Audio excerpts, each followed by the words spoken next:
If you're experiencing a server timeout issue in Rocket League, follow these steps to quickly resolve the problem. This guide will help you troubleshoot and fix the timeout error effectively. Step 1. Check server status. Visit the official Rocket League server status page to see if there are any ongoing outages or maintenance. If the servers are down, you may need to wait until they are back online. Step 2. Restart your game.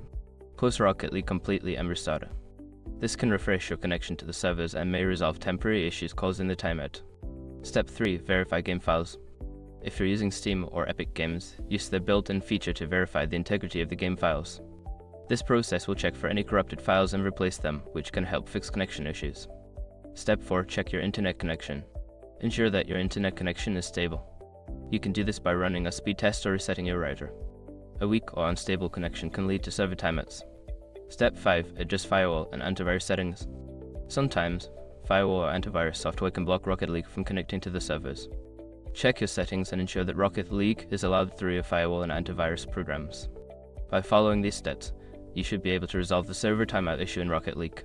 If problems persist, consider reaching out to Rocket League support for further assistance.